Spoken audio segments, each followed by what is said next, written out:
տեսնել եւ զգալ ապագան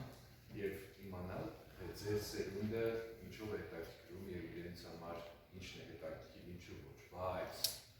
հեքիաթագրի տաղանդականում որովհետեւ գրես որ քո գրածը 5 տարեկան հին Շեքսպիրը կամ պետք է նայեցին, կարդացվում որտեղ հանճար է, որտեղ այնպես են գրել, ինչքան եմ ուզում է Շեքսպիրի լեզուն մի քիչ վերանված լինի եւ այլն, կարճ չունի։ Եվ նույնն է, այնպես է գրել, որ այդ թեմաները միջնադիրական են, հայր որդի, եղբայր, քույր, չգիտեմ, սիրո, հարստության, համար պայքար, շեգանինչը, մշտաժանանք։ Մի խոսքով, իմ այս երկրորդ գրքի մեջ, փետրվարի 30-ը, որը լույս տեսավ յուրևապակե մարդի գրքից 8 տարի հետո, հիմա գիտեք գրողներ կան տարին 2-3 գրքեր լույս տեսցեն, այստեղ արդեն կա AI-ի կերպար։ Այնտեղ խուլապալու երկիրը հումորով գործել է, երբ որ այդ երկրում ոչ մեկին չի լսում, բոլորը միաժամանակ խոսում են, հենց լռում են, հենց խոսում են, իրար հետ չեն լսում իրար։ Դրա համար դուք էլ ողջ եմ տալիս ձեզ մի փոքր ավակ, միշտ ճաշակավոր ֆիլմեր դիտեք, լավ ներկայացումներ դիտեք, լավ գրքեր կարդեք, որտեղ հիմա այնքան լավ բաներ է ստեղծվում եւ դրա հետ մեկտեղ Հայաստանում է գրականության աղբար։ Այդ հարցը այնտեղ է տվեցի համալսարանում։ Հեքիաթի միջոցով է իմ ասելիքը տեղ հասնում։ Այդպես է, հատուկ չեմ մտածել, որ նստեմ հենց հեքիաթ կամ գրում եմ սատիրաներ, այսինքն սուր հումորով բաներ, կարող գրեմ հայտի մասին, մարդը ասի, դա ինձ նկատի ունես ու գալ արդեն հաշվի արդար տեսնելու, իս եկել է։ Ունեք բանաստեղծություն չեմ կարողանում գրել, դեպետ սեր է չունեմ գրել բանաստեղծություն։ Հեքիաթի միջոցով ես, այսինքն փոխաբերական բաների, կարող ես երկնքից ես խոսում, բայց դու դրա տակ ինչ-որ բան ունես ասելու, ուղիղ չես ասում։ Եվ դա հնարավորություն է հեքիաթում գոնե հնարավորություն ունես հաղթելու չարին, ինչ ուզես անելու, գոնե հեքիաթում։ Ո՞նց եք եկել գրելու, ո՞նց եք հասկացել, որ դա ձեզ հետաքրքիր է և որոշել եք գիրք գրել։ Երբ որ ունես ասելիք, դա ծնվում է։ Ասելիք ասելով դու պիտի շատ հետաքրքիր լինես նաև մյուսների համար։ Գրողը ինչով է տարբերվում սովորական մարդուց բանաստեղծը, ոչ միայն պատկերավոր մտածելակերպով, մտածողությամբ, այլ նաև այնպես է գրում, որ իր ցավը դառնում է բոլորի։ Կամ իր ուրախությունը կամ թեկուզ հումորով բանը, ինչու ես ծիծաղում, դու ես ինչ-որ հասկանում կամ դա ապրել ես, դառնում է բոլորի։ Ինչ-որ բան գրելուց առաջ պետք է ինչ-որ բանով ոգեշնչ պետք չէ, իսկ դուք ինչով եք ոգեշնչվում։ Եթե իմ մեջ ծնվում է սյուժեն, ամենադժվարից բան սյուժեն է ծնվում, ասենք գիտեմ ասելիքը կամ սկիզբը զարգացում եմ, վերջը չեմ գտնում, հետո սպասում եմ մինչև գա։ Այդ ժամանակ ես շատ պես երջանիկ եմ։ Իսկ գրողին, արվեստագետը երեխայի պես։ Եթե լավ բան է ստեղծել, իրոք մասնագետների ասելով, ոչ թե գծվելու, վատ լինի ասել լավ է կամ հակառակը, եթե գնահատում են, դա իր համար ոգեշնչանք է, դրշնչանք է։ Այլ մենք ունենք դրա պակաս։ Մեր ազգը ունի գնահատման կուլտուրայի պակաս։ Կամ գնամ է ռեալիստի, թեպետ այլ ազգերել ունեն, բայց մեզ մոտ դա խիստ անգեցված է։ Մի խոսքով սրանք այս բաները ոգեշնչում են մեզ, մենք առհասարակ պետք է մեր ազգայինը շատ գնահատենք։ Եվ ես այնտեղ օրինակ ոչ թե մտածում եմ իմ ներանձնականում, ասում եմ ես հայ եմ։ Երեխեքը առաջին անգամ էին լսում Հայաստանի մասին։ Ու ես ինչպես ներկա։ Դուք եք կարծեցող մարդիկ ավելի շատ կարող են իրականություն պատերազմությունը զարգացնեն, ֆանտազիա միացնեն, եւ քեզ ու ֆիլմերը հավասար են։ Ինչ կարելի է նայել ֆիլմի միջոցով, կարելի է կարդալ եւ պատկերացնել ու մեկմեկ հենց կարդալը ավելի հաճելի է, որովհետեւ դու ես այդ տեսարանը պատկերացնում ոնց է։ Այո, հասկացա։ Վիլյամ Սարոյանը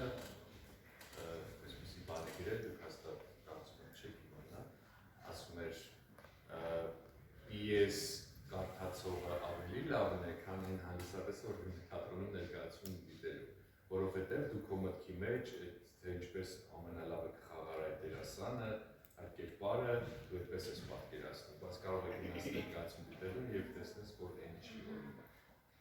Դա սա մի քիչ վիճարկելի բան է, բայց ֆիլմին կարում այլ է, գրքինը այլ է, հետո ֆիլմը օրինակ կարող է սցենարիստը փոխել գրքի սյուժեն, իրեն հարմարեցնել եւ դրա ուղղություն ունի, նայած ինչ է։ Բայց ֆիլմը է հակառակը, բայց ամեն մեկը իր տեղը ունի։ Պիտի այո, լավ ֆիլմեր դիտել եւ լավ գրքեր կարդալ։ Դրացրեցի մի քանի անգամ նայել էջերը ու ստուր եկել իլյուստրացիաների նրանք շատ պատկերացեք են։ Ինձ հետաքրքիր է ինչ որ բնականաբար դա ինչ գրում եք, իսկ երբ որ արդեն պահը գալիս է իլյուստրացիաները պատրաստելու համար դուք ինչ որ դեր ունենում եք, դա ինչի մեջ ունեք նկարողին կամ միգուցե ինքներդ եք ինչ որ էսքիզներ անում։ Բողոքեմ հիմա։ Ուրեմն այս քեջ աղջկա հոգին հանեցի, ինքը շատ տաղանդավոր է,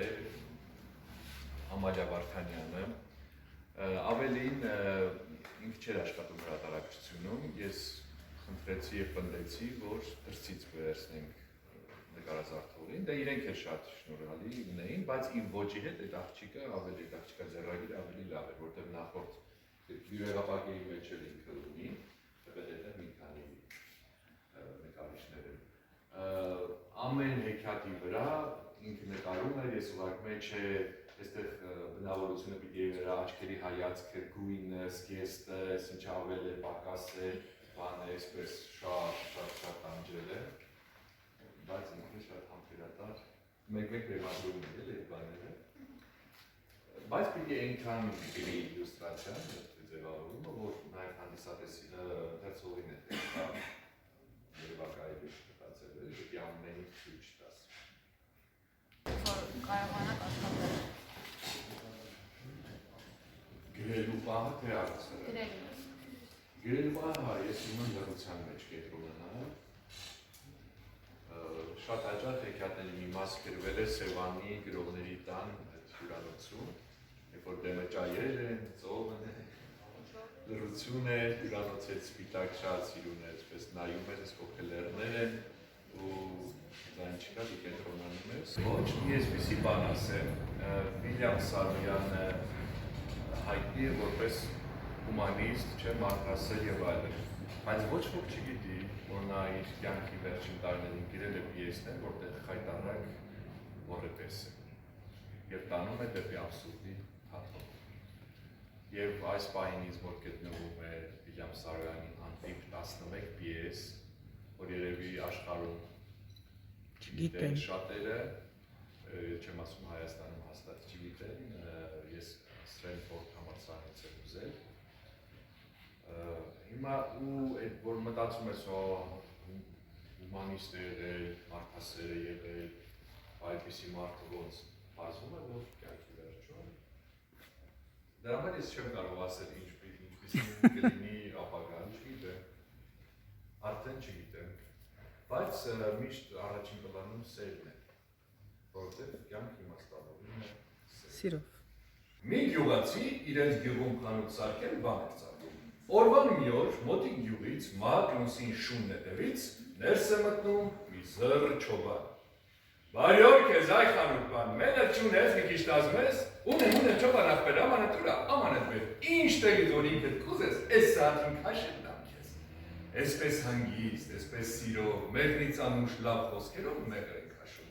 Մինը հանկարծ մի կաթ մեղր ծորում է ցած։ Այն կողմից մի ճանճ գալի, այս կաթիլին վեր է գալի։ Ճանճի վրա թաքուն, այս խանութի տիրոջ կատուն, դուրս է ցատկում, թաթով զարկում։ Բայց այս կատվի ցատկելու հետ հովի շունից մի եվետ եմ վապրանում, վեր է կենում, խեղջ պիսիկին դնում տակին ձեռած հեղտում ու շմրտում։ Խեղտեց, վայ իմ կատուն, այս սատկեզնու շան որդու շուն, բարկանում է խանութ բանը ու ձեռ նկած մոտիկ բանը տուր թե կտար շան ճակատին, շուրը տալի կատվի կողքի։ Վայ, ձեզ մատաղ, ասլան շունս, իմ ապրուստս, տեղս, տունս, տունըտ քանվայի խանութ բան, անխիղճ, լիր, չար, խլան վստան, ոնց թե, ու իմ շանը զարկես, թե զարկել է դու մի տես։ Գորվում է մեր աշնահակը, մեծագլուխ իր մահակը ետ է տանում ու ցած բերում, խանութ բանին շեմքում թռում։ Սպանեցին, Հայ, օգնություն, ու թավից թավ ուտանից տուն ձեն է տալիս մեկը մյուսին, հայ, օգնություն, սպանեցին, վերի թավից ներքի թավից ճամպի վրից գործի տեղի ճիճոդալով, հարայտալով, էլենում երքի ու աղպերքի, ներեխեք ընկեր տղեք զոքաճաներ, կավորսաներ, կերրի պես այն ջիման ասելով է սա, գալիս են ու անվերջ գալիս, ով գալիս է, դուրդ է տալիս, տող կոպի տարչ, ով այրենի, տեսակ էր բան կրինի, դու արունտր է կարանես, թե շենքում մարդ սպանես, մին ասում են 10 զարկում, աղցանանում մեջտեղ ձգում իշան կողքին երկարում մեկ, դե ձեր մերրել եկեք տարեք։ Շնիքյատներով խավ եմ սարքել, ու հիմա կներկայիս։ Քաղաքի գլխավոր ճարտարապետը չգիտեր, որ աշխատանքային ժամին ավարտեց իր գրասենյակի իրերը կենթանանում են ու անում անսպասելի արարքներ։ Կետերի փոխարեն տեղադրեք համապատասխան բառը։ Խզբզ։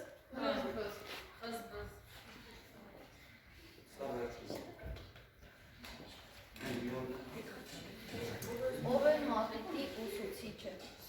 Սրիչը։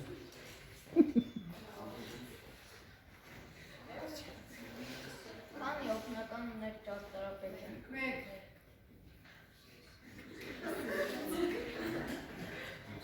Ում շնորհիվ ճարտարապետը ավարտեց թռչող մետրոյի նախագիծը։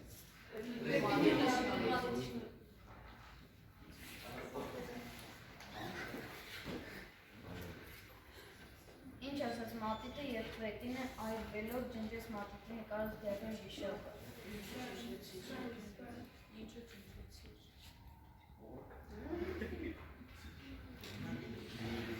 Արդյոք մատիտը հասկացավ իր սխալը։ Այո, այո։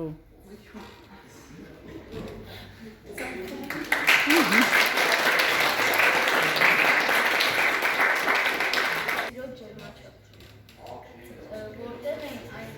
ովքեր էին այն 3 հոգին, որոնք ցանկանում էին ամուսնանալ Արսինեի հետ։ Առաջինը։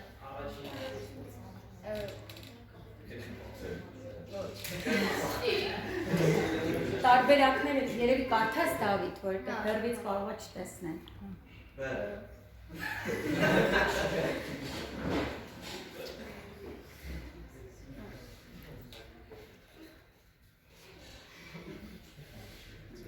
Ինչով էր հայտնի վարչապետի դուստր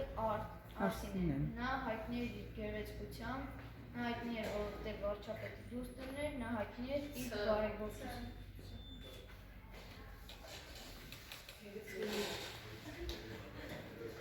Ինչ էր նախագահի տղան ցանկանում դառնալ Արսինեի ամուսինը, որովհետև նա դառնալով Արսինեի ամուսինը կդառնա նաև երկրի վարչապետի փեսան, որովհետև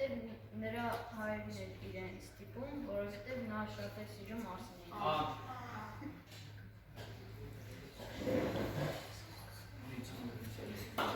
Որ թվականն էր 7 հարկանի շենքի 7-րդ հարկում, երբ ասպետրոբոտը տեսավ։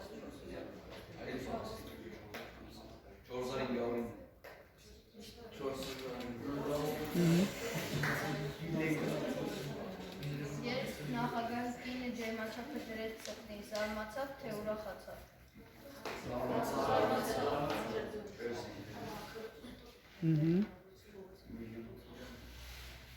Որ երկրից էր եկել ասպետրոբոտը, հարազատ երկրից, օտար երկրից։ Թշնամի։